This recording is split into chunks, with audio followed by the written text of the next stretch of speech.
кейбір адамдар дұрыс түсінбей жатады да, өрт түскен кезде неге өрт сөндірмей жатады дейді. Әлеуметтік желіде өте белсендісіз. Су өшірсе, пәле жаланын өшіретін, басатын ол тек садақа деп. Бірінші очередьте өзіңізде емес, жаңағы адамды құтқаруды ойлайсыз. Жағдайын 360 градусқа айландырып жіберді ғой. Иә, ол сурет енді былай айтқан кезде хит болды ғой. Сіздер кішкене кескісеңіздер, біз секіре салушы едік дейді да ана жерде. Мә саған не өшірмекшісің бе мен сені деген сияқты сондай случайлар болады. Ол Инстаграм үшін жасайды дейді да. Өлең айтасыз.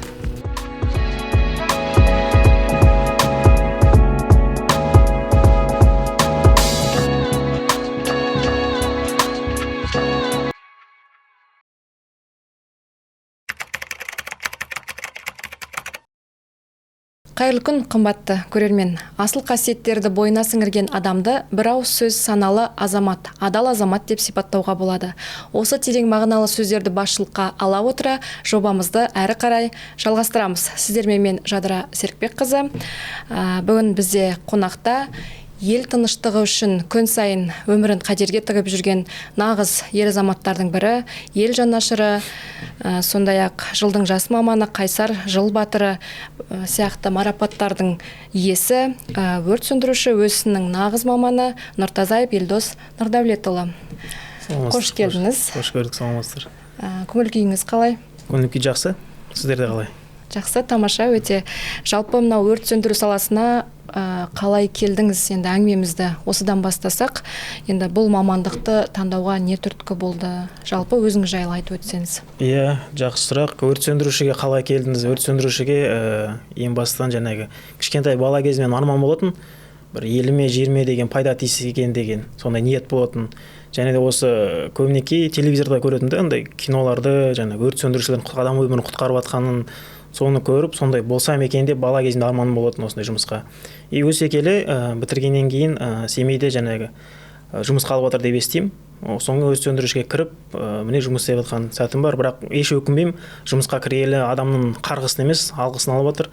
Ең басты мақсатым сол үшін осы өрт сөндіруші жұмысын таңдаған болатын. Өте тамаша. Жалпы мынау өзіңіз айтқандай, өрт сөндіруші болу, жалпы адам өмірін құтқару деп жатсыз, өте жаңағы жауапкершілігі мол салалардың бірі. Жалпы осы қызмет барысында өзіңізге жаңағы басыңыздан өткен ең қиын бір оқиғаңызбен бөліссеңіз. Оқиға енді өрт сөндіруші болғаннан кейін әрине болады. Бұл өрт сөндіруші, әр өрт сөндірушінің басынан әртүрлі оқиға болады деп ойлаймын. Өйткені және де әр шақыртушы шақыртылған жерге шақырту түседі ғой, сол шақыртылу өрт сөндірушіге қиын деп білемін де. Неге? Өйткені ол жерде шақырту түскен кезде біз қалай болып жатқанын білмейміз, не болып жатқанын білмейміз. Ең басты жаңағы ол жерге барған кезде ең басты мақсатымыз біздің адам өмірін құтқарып қалу. Сол үшін ойлаймын, әр өрт сөндірушінің қиындары осы шақырту әр өрт сөндірушінің қиыншылығы деп білемін. Шақыртуға барған кезде жаңағыдай көріп жатамыз, үй жанып жатқан кезде үй иелері жылап, қол аяғы дірілдеп айтып отырады. Кейбіреулер болады, жақыннан айырылып жатады. Осыдан бір 2 жыл бұрын физкультурнан жанған үй болатын. Сол кезде 2 бала кухняның козерогы бар ғой далада, козерогқа соған тұрып алған іш киіммен қара түтін деген терезеден қара түтін шығып тұр. Сол жерден екеуі секіріп кетпекші, ыстық. Біз айтамыз, секірмеңдер. Біз автолестницаны құрып 2 баланы құтқарып қалдық. Біз подъездің алдынан кірген кезде көз қырымен көр қалдым да, бізден уақыт жоқ қой тұруға. Көз қырымен көр қалдым да, бір әйел адамның аяғын қанған. Носки ештеңке жоқ, босиком басқан, жалаң аяқ басқан, іздер жатыр да қан. Біз жаңағы өрт сөндіруге кіріп кетеміз сол этажға. Өрт сөндіріп боламыз, жаңағы 2 баланы құтқарып аламыз. Аяқ жағында естимін, что жаңағы 2 баланың анасы жаңағы әйел адам екен. Әйел адам 2 баласын іздеп, ішінде жүріп, қанша бір өтірік айтпасам 60-70% күйік алып қалған. 14 күннен кейін ба больницада жатып көз жұмды ол кісі. Ол бала Инстаграмнан жазып тұрады, Елдос аға сіздерге рахмет, осылай бір сіздер кішкене кескісеңіздер, біз секіре салушы едік дейді ана жерден. Ойлаңыз енді 7-ші этаждан жерге секіре салу деген. Секіре салушы едік, сіздерге көп рахмет, бірақ өкінішке орай анамыздан айырылып қалдық дейді. Сондай оқиғаларды көрген кезде бір ой түйетініміз, Аллаға шүкір дейміз де, бәрі өтпелі.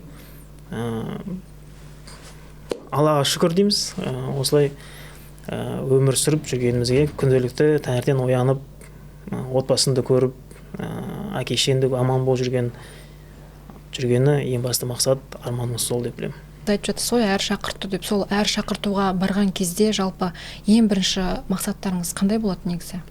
Және біз айтып тұрғандай, өрт сөндіруші және құтқарушы. Біз ол жерге шақыртылып түскен кезде, шақыртылған жерге жеткен кезде ең басты бізде адам өмірі. Адам өмірін ажалдан аман есен алып қалу. Ең басты мақсатымыз сол. Кейбір адамдар дұрыс түсінбей жатады да, өрт түскен кезде неге өрт сөндірмей жатады дейді. Біз ең бастында, ең бірінші жаңағы адам өмірін құтқарып қалуға тырысамыз. Ең басты мақсат, ең басты үлкен қағидамыз адам өмірін құтқарып қалу. Ең басты мақсатымыз сол біздің. Өрт сөндірудің. Және айтқандай, өртке барған кезде решающий направление дейді. Шешуші бағыт. Оның өзі 5 принципі бар. Әр принцип әр нәрсеге жауап береді. Және ең бірінші принципім ол жаңағы адам өміріне қауіп төнген кезде сен ол су берілмей адам өмірін құтқара алмайсың. Сол сияқты және решающий направление бірінші сол жақтан береміз. Адам өміріне қауіп төніп тұрса, бірінші принцип сол. Сол әртүрлі принциптер ара кете береді. Сол кездерде сіздерден бір ауыр күй шалған немесе өрттің ішіне қалып бара жатқан деген сияқты болған жоқ па? Өрт сөндірушілерден ба? Иә. Осыдан бір 2 жыл бұрын ба, қыстың кезінде, жаңа жылдың бойында. Енді анау подвал жанды, подвал білесіздер, өрт деген подвалдан шыға алмайтын, есіктері бәрі жауып. Қорқыныш сезім болды, ана жерде еще бассейндер болды, түсіп кетіп, рукав болған, жен. Рукав сонымен қозғаласың. Былай көрінбейді ғой, даже былай көрінбейді, түк көрінбейді. Бірақ сен кіру керексің ішіне. Неге? Өйткені ішінде адам бар дейді, өшіру керексің. Қорқасың. Іште қорқыныш сезім болды адам болғаннан кейін. Бірақ көрсетпей, білдіртпей, бісмілләхи айтып ішке кіресің ғой. Бірінші очередьта өзіңізде емес, жаңа адамды құтқаруды ойлайсыз. Иә, ең бірінші адам болмаса екен деп тілеп тұрсың ішінен. Адам болмаса екен, адам шығыны шықпаса екен деген сияқты сондай баста мида сондай сигнал болып тұрады да. Өз өміріңді шын айтқан кезде ұмытып кетесің. Мен шын айтайын, сен құлап қаламын ана жерде, аяғым тайып кетеді-ау, или бүйтіп бір жерде секіріп бара жатқанда бір нәрсе болып қалады-ау деген ойламайсың. Уже аяғым бәрі, қолым аяғым автоматтан кетеді ғой. Жүгіріп, секіріп, міну деген. Жалпы сіздің әлеуметтік желіңізді, жалпы өзіңізді бақылай келе байқағанымыз, әлеуметтік желіде өте белсендісіз. Енді мынау белсенділік сонау алапат өрт кездерінен байқалады. Жалпы халық бұны қалай қабылдады және өзіңіздің жұмыс орныңыз қалай қабылдады дегендей. Дұрыс айтасыз. Бірінші жұмысқа кірген кезде, осыдан 10 жыл бұрын жұмысқа кірген кезде сондай ой келді өзімде, неге өрт сөндіруші жұмысын қарапайым халыққа неге шынайы көзбен неге көрсетпеске деген. Содан бастап, бірақ ол кезде сотка ұстауға болмайтын, түсіруге болмайтын ондай сенсорный телефон. Қазір бертін келе ғой, міне қазір бәрі жастарымыз бәрі қазір TikTokта, әлеуметтік желіде отырады. Неге сондай басқа пайдасыз видеолар көргенше неге осындай патриоттық сезімді, елге жеріне деген сүйіспеншілік, махаббатын оятатын видеолар неге түсірмеске, көрсетпеске деген сондай ой келді де, халық, қарапайым халық жақсы қабылдап жатыр. Және де артымызда өсіп кеткен бауырларымыз осы жұмысқа деген қызығушылықтар артып жатыр. Жұмысқа қалай кірсек болады деген сұрақтар. Сіз Елдос аға, сіз сияқты болғымыз келеді. Құтқарып жатсақ, және адамдардың, қарапайым халықтың ризашылығын айтып отырады, алғысын айтып отырады. Ол сол біздің жұмысымызды алға жетелейтін мақсаттардың бірі ғой. Өте тамаша. Жалпы қазіргі таңда енді біздің байқауымыз бойынша, міне біздің облысымызда да үлкен өрт сөндіру деполары ашылып жатыр, иә. Кешегі ғана міне аудандарымызда ашылып жатыр, жалпы жағдай жасалып жатқан сияқты. Енді жалпы сіздің ойыңызша мына төтенше жағдай министрлігі тарапынан жағдай жасалып жатыр ма? Қаншалықты қолдау тауып жатыр? Енді бұл өте қызығы да, қиыншылығы да мол сала ғой.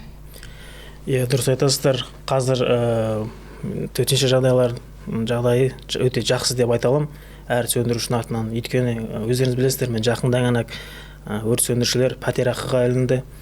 Ең біріншіден жаңағыдай осы министрлігіміз Шыңғыс Сайранұлына көп рахмет, басшылығымызға. Шын айтсам, өрт сөндірушінің жағдайын 360 градусқа айландырып жіберді ғой. Техникаларымыз жаңарды. Және де Қазақстан түпкір жерлерінен, әр аймақтардан өрт сөндіру бекеттері, өрт сөндіру бөлімдері ашылып жатыр. Енді сондай нәрселер істеп, басшылық құрамынан сондай нәрсе істетканда неге бізден айтқан кезде кері байланыс неге болмасқа. Жағдайымыз жақсы, шүкір. Көп рахмет. Тек өрт сөндірушілердің атынан сондай рахмет айтамыз ғой. жаңа киім барлық жағдай сіздерді өздеріңіздің жұмыстан беріледі ма жалпы? Иә. Төрт мезгілге сай. Иә, киім беріледі. Өртке киетін киіміміз болады, күнделікті киетін киіміміз болады, жаңағы мероприятияларға, іс-шараларға киетін киімдеріміз болады. Оның бәрі жұмыс тарапынан беріледі. Жалпы өзіңіздің мамандығыңызды жастарға ұсына аласыз, иә? Иә, жастарға ұсына алам. Еш өкінбейсіздер. Жұмыс жақсы. Ең біріншіден адамға деген қарғыс емес, алғыс алатын жұмыс қой. Елге, жеріне пайданың тиетін жұмыстың бірі. Өте тамаша. Енді әлеуметтік желіден қарай келе, жалпы сіз көбіне қайырымдылықпен айналысып жатқаныңызды көріп қалдық. Бұлындай сезім қайдан пайда болды енді? Көмекке мұқтаж адамдармен бетпе-бет келгенде жалпы қандай сезімде боласыз? Қандай мақсаттармен ұйымдастырасыз? Негізі көпшілік айта бермейді, дегенмен бірақ біз байқап қалдық. Сосын сіздің ойыңызды біле отырайық. Енді адам болғаннан кейін қайырымдылық жасаған дұрыс қой. Айтады ғой, отты су өшірсе, пәле жаланын өшіретін, басатын ол тек садақа деп. Сол үшін садақа беруге тырысам. Және де өрт болады, және үй жанады, барасың сол жерге өрт сөндіресің. Ана үй иесін көрген кезде, жылаған кезде, қыстың кезінде баспанасы қалып жатады. Сондай оқиға болғаннан кейін неге көмектеспеске? Бір жағынан көмектескің келеді. Көмектесесің де сол кісілерге, материал жағдай болсын, ақшалай жағдай болсын. Және де өзім әдетке айналдырдым. Күн сайын қайырымдылыққа, қарекет қорына, және асар өме, және человек массиге деген білесіздер ғой. Соған күн сайын 100 теңгеден жіберіп отырамын өзім. Әдетке таңертең тұрам, 100 теңгеден жіберемін. Каспиімде тұр, кремді, соған 100 теңгеден жіберіп отырамын. Өте тамаша енді. Бірақ ана қайырымдылықтан енді жасаймын ғой, мынандай случайлар болады, ол Инстаграм үшін жасайды дейді. Мен істеп жатқан ісімді адам емес, мен де емес, ол ниетім қабыл болып отыр ма, қабыл болып жатқан жоқ па, оны тек бір Аллаға мәлім. Мен мүмкін шын істемей жатқан шығармын, шын ниетімен істеп жатқан шығармын. Оны тек адамдар емес, оны тек Алла ғана біледі, қандай ниетпен жасау. Қайырымдылық деген мүлде бөлек. Жалпы мен өзім қараймын, шүкір дейміз, Алла разылығы үшін ғой барлығы. Енді сіз бұл сала күні түні жұмыста болып қалуымыз мүмкін. Отбасыңыз жалпы қалай қабылдайды? Отбасым енді алаңдайды ғой. Әйелім алаңдайды, әке-шешем алаңдайды, айтады, бізде өртке кірмейтін басқа да лауазымдар бар да, сол лауазымға ауыссашы дегенде айтады. Өртке болды ғой уже деген сияқты. Кіре бересің бе өртке? Бара бересің ба, басқа лауазымға ауыссашы деген сияқты. Білмеймін, енді өзім білемін, что жүрегім соны қалайды да, елге көмектескім келеді. Осылай жаңағындай өзіме ұнайды. Шыққан кезде шақыртуға барып, біреуге пайданы тиіп жатқан кезде жақсы сезім боласың да. Біреуге пайданы тиіп жатса, уақыт келе лауазымды ауыстыратын шығармыз бұйыртса. Жақсы, іске сәт. Енді жаңағыда айтып жатырмыз ғой, жалпы өзіңіз сияқты елге қызмет етуді армандайтын жастарға қандай жаңағы кеңес берер едіңіз? Енді өсіп келе жатқан бауырларымызға ең біріншіден еліне жер деген сүйіспеншілік болсын, патриоттық сезімдер болсын. Бұл жұмыс батылдықты, жауапкершілікті талап етеді. Өйткені саған көмек сұрап тұрған адамдар болған кезде сен оларға көмек бере алуың керек те. Өзіңді іштей соны дайындау керек. Ең басты сол жауапкершілікті, батылдықты болса, жұмысқа келіңіздер. Ең бастысы сол. Ал енді бүгінгі жобамыз, яғни адал азамат қой. Жалпы сіз адал азамат ұғымын қалай түсінесіз? Адал азаматты түсінетін бойынша бұл өз ісіне берілген, өз бойына берілген ісіне, жұмысына адал, шын ниетімен, шын көңілімен жасаса, әр адам адал деп білемін осы. Сол адамды адал азамат деп білемін. Жаңа әлеуметтік желі деп айтып жатырмыз. Жалпы 2023 жылдар осы сіздердің салаларыңызға өте көбірек көңіл бөлініп, әрбір әлеуметтік желіде сіздің жаңа фотосуреттеріңіз тарады. Осы бойынша халық сіздің әлеуметтік желіңізге жазылды. Осы жайында қандай қызық деректермен бөлісе аласыздар? Қандай жағдайда қабылдадыңыз бұл көріністі? Иә, ол сурет енді айтқан кезде хит болды ғой. Ол сурет 2023 жылы Абай облысында орман өртін өздерің білесіздер, үлкен апат болатын. Сол өртте енді оқиғасы былай болды да, біз өрт сөндіру көлігімен өрт сөндіріп отырамыз, жаңағындай от бізге қарай келеді. ұшады бізге қарай. И біз сол уақытта жаңағындай рукавтарды, жеңдерді жинап сол жерден қашуға әрекет жасаймыз. Қашып шығып сол жерде өз-өзіміз шыққанымызға өз-өзімізге риза болдық та, шүкір дедік те. И сол жерде енді мұсылман болғаннан кейін іштей дұға тілейсің де. И сол жаңағы өрт сөндіру көлігінің үстінде тұрып дұға тілегенім бар. Я Аллам, осылай осы апаттан аман есен сөндіріп нәсіп ет деген сияқты сондай тіледім де. Сол видеоны кім түсіріп алған жанындағы өрт сөндіруші. И соны аламын да сторисқа қоя салам Инстаграмға. И кешке қарасам уже бәрі сол фотоны қойып жатыр да. И жаңағы оқырмандар жиналып жатыр. Бізге енді сіздердің жұмыстарыңыз сол кезде бір жанталасқан өмірді көрсету керек болды да, бірақ біз көрсеттік расымен төбеден әкеп дронмен түсірдік. Дронмен жақсы көрінеді екен, бірақ өрт кәдімгі өзіңе жүгіреді екен да. Иә, ол өрт суды жүресің ғой, бүйтіп өрт саған қарай кәдімгі қарсыласады ғой, бүйтіп кәдімгі сезесің ана өртті, сен суына берілмейді ғой, бүйтіп мә саған не өшірмекшісің бе мен сені деген сияқты сондай итеріледі ғой саған қарай. Мамандықпен қатар өзіңіздің хоббиіңіз болып жүреді, иә? Сол спорт саласына көңіл бөлдім. Бокспен иә мектеп кезінде айналыстым, мектеп кезінде. Қазір футбол ойнаймын. Өлең айтасыз. Өлең енді әлеуметтік жерге көрсеңіздер билеймін. Билейсіз. Иә, қызымды алып таңертең білесіздер, кішкентай бала ерте тұрып алады. Мамасын оятпайын деп алып залда билейтінім бар. Өте тамаша. Ол әлеуметтік желіде бар, көптен таралған видео просмотр көп жинаған. Қамқор әке, қамқор жар, өте тамаша. Ол жағынан да кішкене адамдар сондай көзқараспен қарайды, жақсы әке деген көзқараспен, кейбіреулер жақсы өрт сөндіруші деп қарайды. Сөйтіп әртүрлі көзқараспен қарайды. Әртүрлі пікірде, бірақ жақсы пікірде, өте тамаша. Жалпы Елдос мырза, біз бүгінгі студияда сізді шақырып қонақ ретінде жалпы адал азамат ретінде көріп отырмын. Өте қуаныштымын. Мына сіздер сияқты азаматтар біздің елімізде көбейе берсін демекпін. Құрметті көрермен, бүгін Адал азамат подкастында ел тыныштығы үшін аянбай еңбек етіп жүрген нағыз ер азамат, өрт сөндіруші Елдос Нұрдәулетұлымен әсерлі әңгіме өрбіттік. Жалпы ерлік бір сәттік емес, күнделікті атқарылатын жауапты еңбек екеніне тағы мәрте сезіндік. Егер подкастымыз сізге ой салса, міндетті түрде бөлісіп, пікір қалдырыңыз. Келесі кездескенше аман, сау болыңыздар. Жақсы сау болыңыздар. Шақырғандарыңызға рахмет көп. Еліміз аман, жұртымыз тыныш болсын. Жақсы күндерде жүздескенше.